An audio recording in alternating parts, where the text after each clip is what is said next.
So, we're back onto this Yamaha CA-1010. Working on the bottom side, I've replaced all the caps.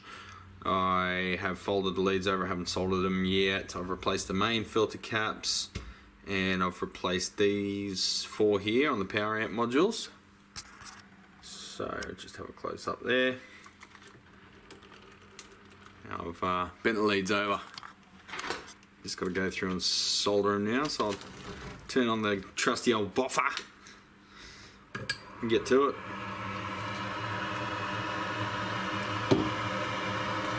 Had to wait for a few caps to come in because I thought I had them in stock, and when I looked at the drawers there was nothing in there.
Soldered one of all of them. I'll go through and trim them so I've got a bit more room to move. The areas where there's two caps next to each other, it gets pretty crowded. You can't sort of maneuver around the forest of leads. You've got to cut them off. It's a pretty big barrel on that pace station. Pace iron, I should say, the handpiece. It gets in the way of stuff. The HiFi is about half the diameter. You can see the difference there. So the HiFi is a lot more maneuverable. That's the one on the left. A little bit makes a big difference. It's handy to have them both within reach. So I'm spoiled like that.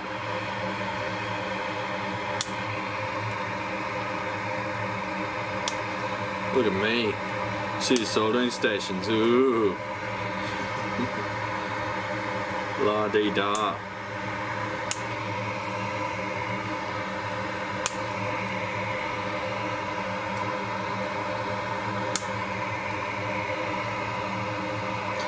Alright. Just shift around a little bit so we can get in there and solder the remainder comfortably. Nothing's more frustrating than trying to solder where you're not sitting in the right position, or you're not comfortable, you can't see properly. If it's giving you the shits, just make it not give you the shits. Have a think about how you're sitting and what you're doing, and rectify the problem.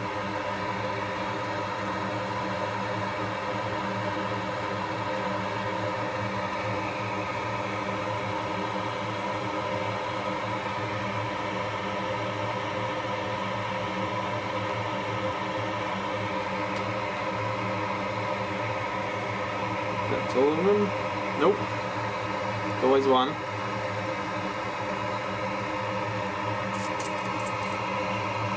Two, three.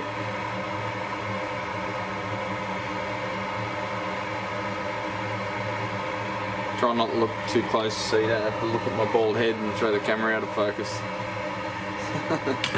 Who wants to look at my head? Not me.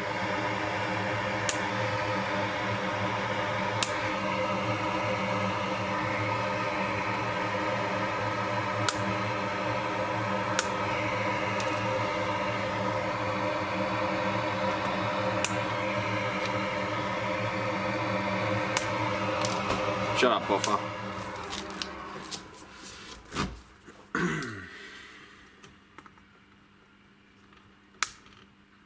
Just be careful to grab your excess lead when you cut it off, so it doesn't disappear into somewhere where it can blow something up. Short things out.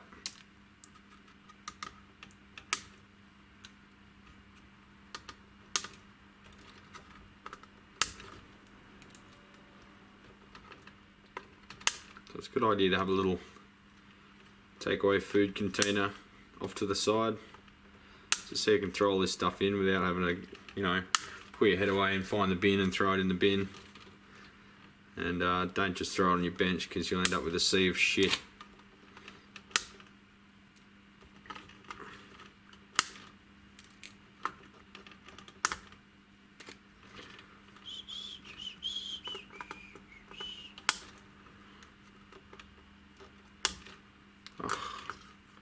Never ending.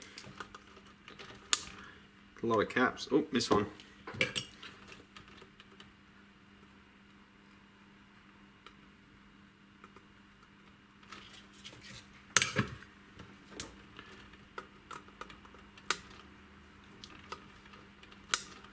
Alrighty. Reflow a few solder joints around those power transistors, which will probably take the pads with them because the solder connections look fucked.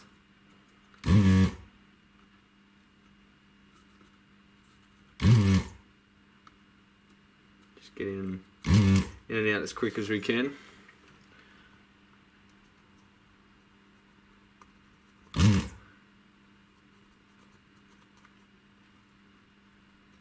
Should have a smaller tip for this.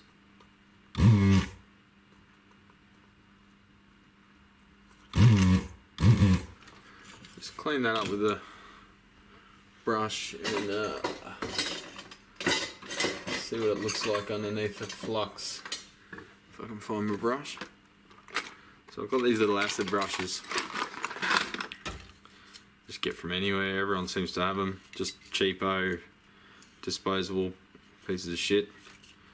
And just cut them off, because they come like 3/4 of an inch long. Just cut them off so they're a bit more aggressive on the old scrubber action. Scrubbity scrub.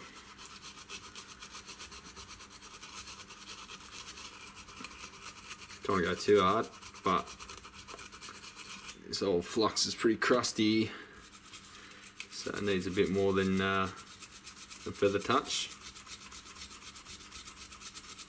Now this whole board's covered in a flux residue, and that's from the wave soldering during manufacture. So I'm not going to clean the flux off the board because we'll be here all day. Literally the whole board, and every board has a film, reasonably thick one, of flux over it.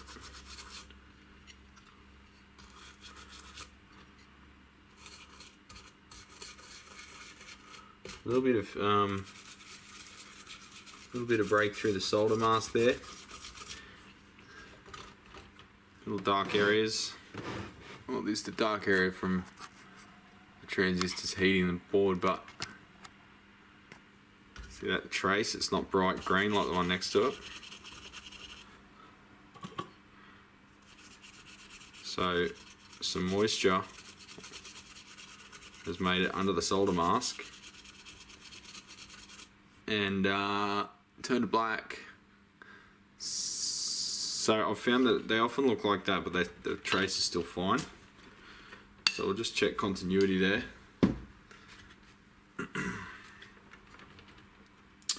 Where's the trace go?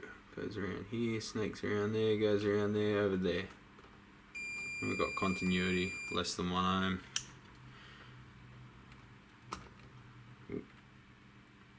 0.4 ohms, which is probably what the leads are. Yeah. Nothing to worry about. Yeah, they look worse than they are. It's like it just gets under the solder mask, but sort of stops there. So there you go. We'll resolder these power transistor pins. I know in the comments people were saying you got to put a heat sink on them, you got to do this, you got to do that.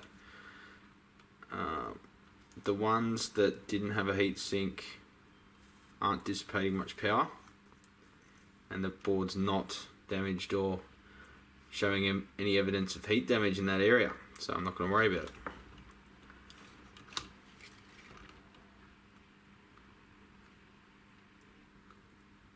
There was advice telling me things like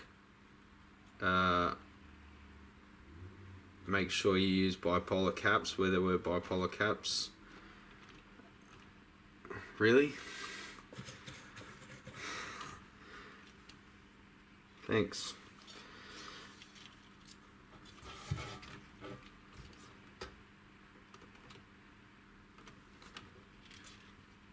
A few little solder joints there that I might just touch up a little bit. I should turn the buffer back on. Right, let it be a second.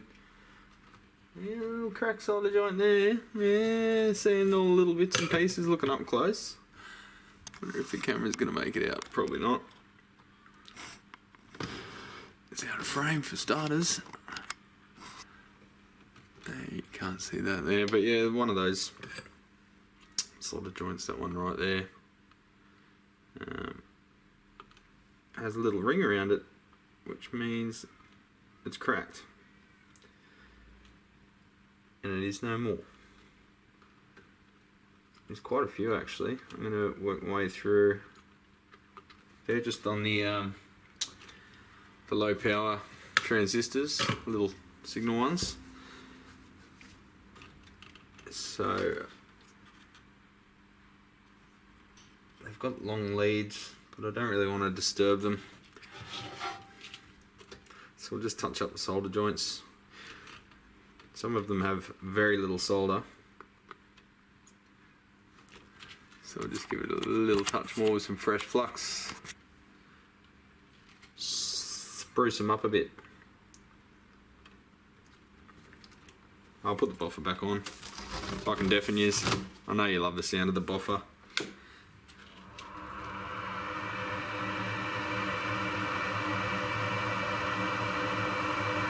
See, if I'm getting my head close, you just get smashed by the fumes if you don't have a buffer on. I spent enough years doing that.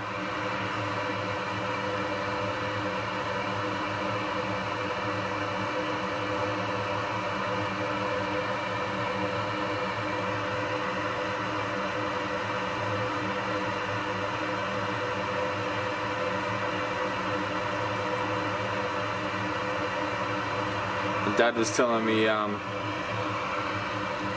he used to be a RAF radio engineer, and like all proper nerds, he'd build his own stuff in his own time. So he'd be in his little ham shack building radios, smoking cigarettes. He'd smoke 2 packs of Winfield Red a day. I don't know about then, but at his peak he did. But he'd have solder going in one eye, and he'd have a smoke hanging out the other side, so he'd be like alternating eyes according to where the smoke and what the smoke was coming from. Times change, man.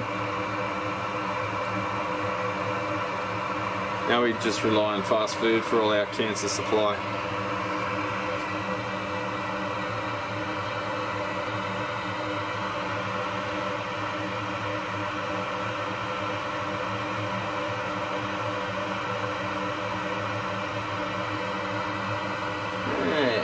Yeah, crack solder joints everywhere.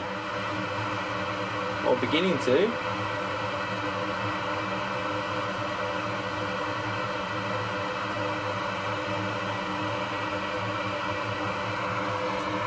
Zoom out a little. I'm in the window there, aren't I? Yeah. Just got to sort of scan over it. Look for those little rings around the pin which show that the solder joint's not great. Whack a bit more solder and some flux on there. It's not particularly shock prone, being a HiFi amp. They just sit on a shelf and stay there. Not like a bit of touring gear or a power amplifier from a PA system. They just get absolutely abused. Thrown in the van at 3 AM after a gig that you got paid $20 for.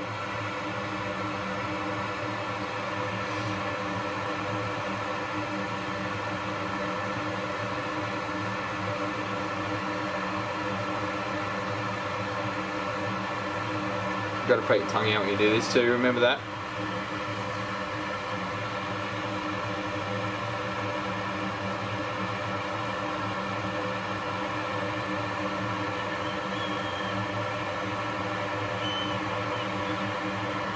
Well, that'll do it. Now shut up, buffer. So I'll pop that board back in. Just make sure everything's hunky-dory. No broken wires. It's all stranded wire, which is cool. And they tin the ends of it for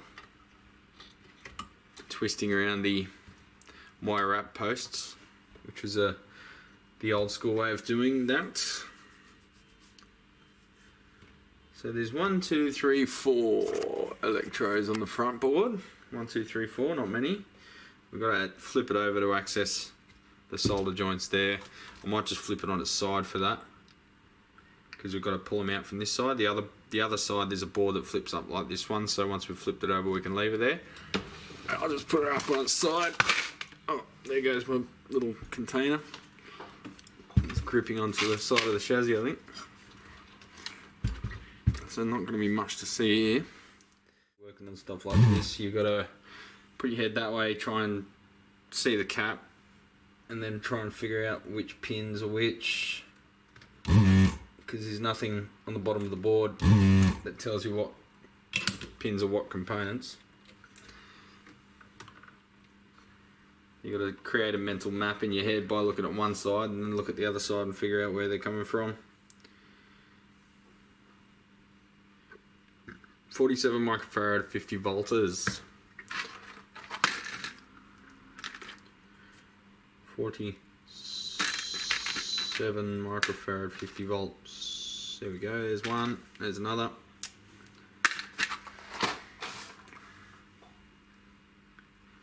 This tape for the Panasert or whatever it's called machine. Sometimes it's easier to just snip the leads off if you don't need that length. So again, same capacitance and voltage spec, half the size. The black ones are the new ones.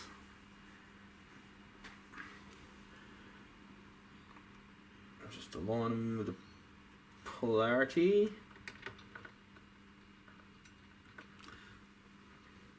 Lead spacing still not far off, so they fit in the old spot nicely, just a bit more room around them now.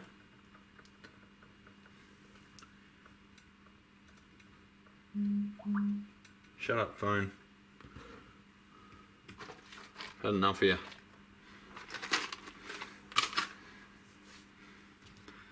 Alright, now we've popped them in, we'll flip the whole amp over and we'll solder those two, and then we'll start working on the rest of it. So you can see here where the board is protruding beyond the heatsink, so it's sitting about 1 inch proud. So now we can go in. This is great, I really like this.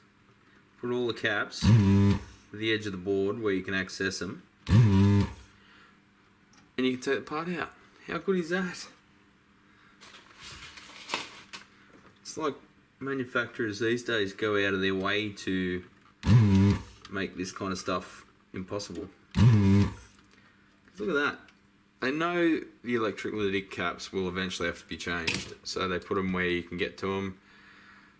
It's not going to give them any advantage because it's going to be well out of the warranty period, and they know that, but they want this bit of gear to live on probably beyond the designer's life. Like, this was probably designed in 75, and the guy, who knows how old the designer was, and they're designing stuff so it can outlive them. It's such a... gets you right in the feels. So we've removed the caps that the previous tech, the Jamicon caps that the previous tech put in there. 1 microfarad, they put in 250 volt. It's supposed to be 80 volt, we've got 100. So that's a more sensible size. And the 20 volt margin, it's neither here nor there, it's just what we had in stock. So it's always a wise move. These days, particularly when you're working on old gear, you can afford to go up higher in the voltage rating because the physical size of the units is so small these days. So you can almost have double the voltage and it's probably still smaller. So just the cost is negligible. Just stock, I don't know, 35 volts, 50 volts, 100 volts, and you should be covered for most jobs because Real Techs hold stock. This is a Hitano brand cap. Never heard of them. Don't know who they are. 10 microfarad, 63 volt. Schematic calls for 100 microfarad, 6.3 volt. Never seen a order of magnitude out on both specs before.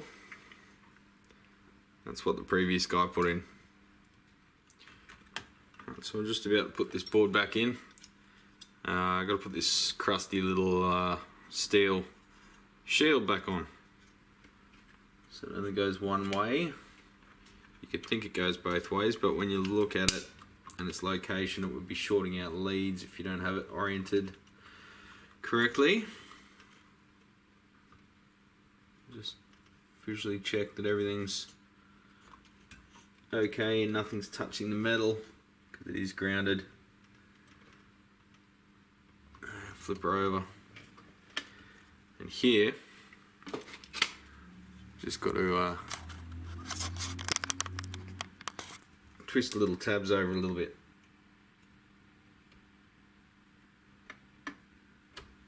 I'll ramp up the soldering iron to get some extra thermal mass.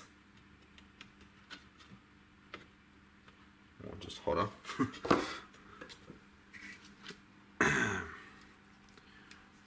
We'll get soldering.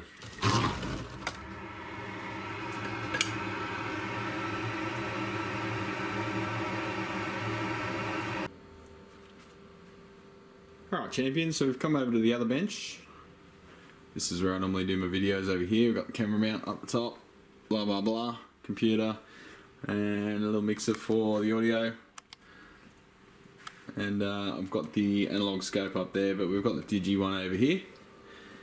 I had everything hooked up over here. Over there I'm just rearranging everything a little bit, so some stuff's not plugged in. I've got to take time to do that. So anyway, we've got the amp over here. We've changed all the caps, we've checked everything over, we've reconnected everything. I've touched up some solder joints. We've got the linkages back in there for the switches on the front. They're not actual switches, they're just linkages that go to a switch that's mounted on the board. Expensive but good way of doing it because your signals aren't routed all over the amp. Every one of the bulbs in the meter, they're incandescent bulbs behind that. It's hard to see with the background lighting, but every one of them was blown. I'll turn the lights off. Ooh, moody. So you can see a nice warm glow there. It did have a blue filter in it, which I guess was to make the incandescent bulbs look a bit more modern and sort of more of a white. I took that out because it was making the display basically too dark. I could have put LEDs in there, but I thought, I've got some incandescents, I'll throw them in. They'll probably be right for the next 10 years at least. But I like the warm glow anyway, and I reckon they'll like it. It's sort of got that vintage vibe. Back then it was trying to be futuristic, but now people buy these to have that vintage vibe, so it sort of works against itself. Got two main filter caps in there. I actually siliconed the base to the board. You can see the little bead of silicon around there. I put that on before inserting them. Folded the snap-in leads over, which are pretty heavy duty, so that should hold it fine. It's not a Rode amp, it's not a PA amplifier, so I'm not stressing about that one. And it's solid as a rock. The bracket that was in there before. Look, this is This is the only caps I could find. So you sort of, when you're dealing with old stuff, I mean, look at the size of the old ones. They're friggin' huge. You can't get caps that big anymore in this value. You've either got to step up the voltage dramatically, or you've got to step up the capacitance dramatically, and then that puts extra load on the transformer. You can't just go throwing more capacitance in an amp without taking all that into account. Moving 100% in the value, no biggie, but literally within 100% plus minus, well, you go plus 100% greater capacitance. There was still nothing anywhere near that size. That was literally all I could get, and even then we had to modify the board a little bit for the different lead spacing. So really, you gotta roll with the punches with the old stuff. Simple as that. Otherwise, you know, you could try leaving them in, but I told them a full recap, and that's what they got. So we've run some signal through it, we've tested it. I had a little boo-boo. There's a capacitor on the bottom side of those boards that is, well, where is it? Oh, it's on the board on the other side. There's a bridge rectifier right next to the little cap, little 1 micro cap. Now the bridge rectifier has plus minus in your AC symbol, so I put the cap in, and I thought the plus symbol for the bridge rec was the plus symbol for the cap. So I put a capacitor in back to front, and it was only a mini one, 1 microfarad, but it exploded in my face. I'm glad I wasn't doing a live stream then. So I changed it out, checked everything in line to it, and no harm done. It was all cool. The bridge didn't suffer any damage. It was on for a very brief period, and yeah, gave me a bit of a scare though. So sorted that out.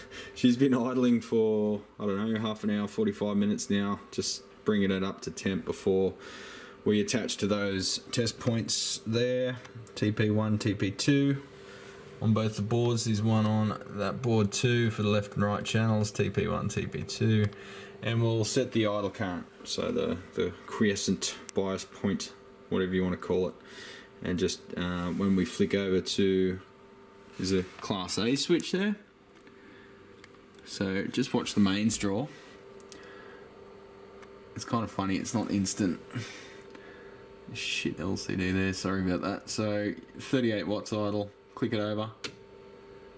For a second it goes down. And then boom, up to 110, 120-ish watts.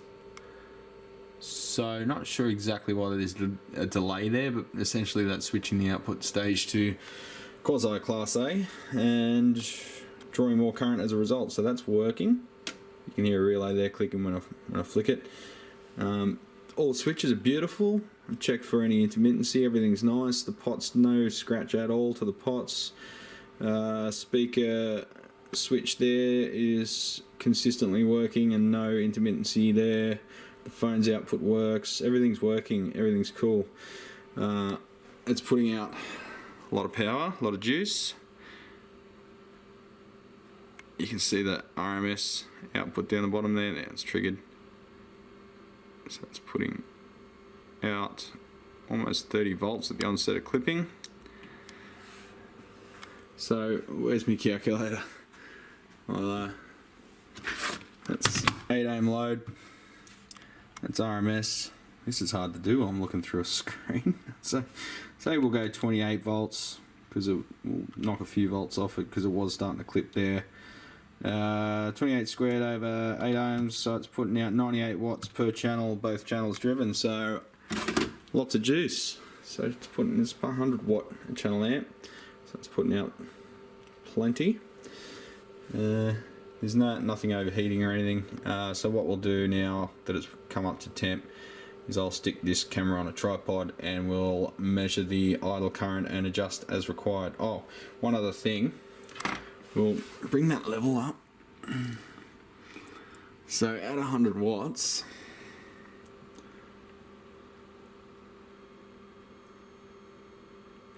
.28 volts ish. Meters are off. Alright, they should be sitting at 0. So we'll adjust that. Adjusting the left hand one, go to 0. Adjust right hand one, go to 0 as per the service manual. And yes, we were at center balance for that. But yeah, I mean, no one really uses the meters for anything except, well, they look pretty anyway. It's not a bit of studio gear. But yeah, so full power is set at, you can see the watts readout down the bottom there, into 8 ohms, 100 watts, 0. So now that's more or less where we've set it. And when you push in the record out, now it's the bottom scale there, so at 0 decibels you're putting out 1 volt, 1 volt, 1000 millivolts, so I guess that's RMS. But yeah, it's pretty cool. I like all that kind of stuff. I don't like it when they hide all the features and the calibration and stuff away from me. I like all the little fiddly bits like that. Right, so now we're going to adjust the idle current of the output stages. Now this has got 2 modes. It's got normal, class B it calls it, and class A. So they have 2 voltage measurement settings across the 2 test points. So in class B, which is the normal operating mode, on the switch on the front, it's supposed to be set to 25 millivolts across that 2 test points per side or per channel. On the class A, it's supposed to be 280 millivolts across those 2 test points. So there's 2 trim pots, 1 for each mode. The closest one to the probes is the class A, and the furthest one away is the normal mode, class B it calls it. So we'll set class B. See that changing there on the left hand multimeter, 25 millivolts. And for the other channel, so that was set really cold, 28, too far, it's pretty touchy. I'll give that pot a bit of a wipe and then set it.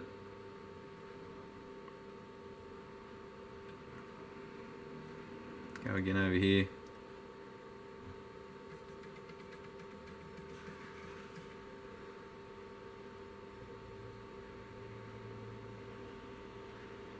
$26.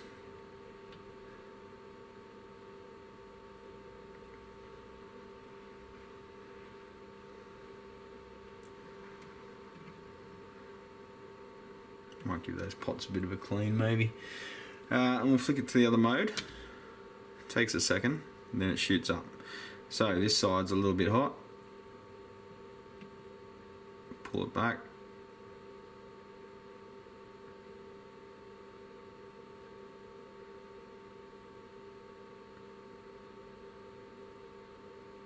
Around 280, and the other one a bit cold.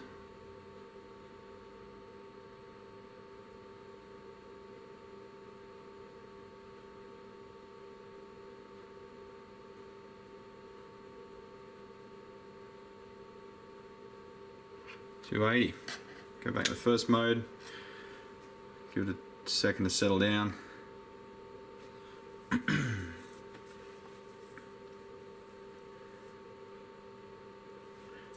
that's drawing 60 watts idle from the mains.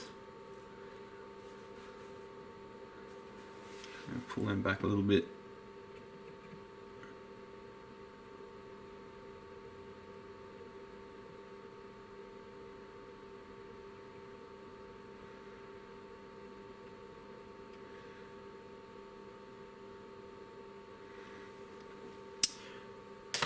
There we go, near enough. Warming up a little bit now after spending that time in the Class A mode. I noticed before the relay that does the switching, down there, took a second to click over like it's a little bit sticky. Not sure if that's the switch controlling it or the relay itself. Chances are it's the relay, but I might investigate that a little further off cam because it'll be pretty boring to see me poking my tongue out and frowning for half an hour. Right, so we've had it putting out about 10 watts for about 2 hours now, and everything's pretty stable. chucked a meter on the test points again and just made sure the idle current was stable as well, and there's been no strange distortions or anything. I had these meters. The handy feature of these meters is it's got a min-max setting, so you can set it so an alarm goes off. Say I turn that volume down, they beep like crazy. You know something's wrong, so you come and have a look. And you can use that to not just measure, at the moment it's just measuring the AC and the outputs. You can have that set, for example, on a valve amp to check the bias to make sure it's not running away. You can check rail voltages. You can, if you've got an amp that's going into shutdown, you can put one on each speaker output and see which one is possibly has a DC output on it or pulsing on it or something like that, and makes it very, very handy for troubleshooting intermittent faults. That's why I've got 3 of the buggers, so you can chuck one on each rail, one on the signal out, and pin down problems a lot quicker. The 175 and 179, pretty much the same meter. Just 179's got a few extra features, most of them useless, like the thermometer and backlight, which you can barely see. Could you see the difference? I think you need the lights turned off. Probably still won't see it. No, even worse. Anyway, so the 175 and the 179 basically the same meter. It's just got a few extra bells and whistles on the 179, but the 175 is great. So anyway, where was I before I got distracted? Yeah, so we're gonna leave this on test for the rest of the day. Probably have it just pumping out 10 watts constantly. I might jack the chassis up a little bit there so it's got some better airflow under it, because it does rely on convective airflow from the bottom up, and normally it's got feet under it, whereas it doesn't have the bottom casing on at the moment, so we don't have that. So we'll do all that, and providing there's no extra glitches or anything weird, we'll box it back up and let the customer know it's ready for pickup, and hopefully it's good for another 20 years or more. Look at that. You don't get things that well aligned these days.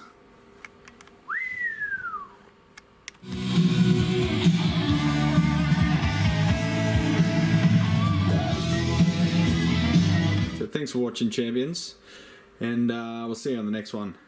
You know where to find me, eh?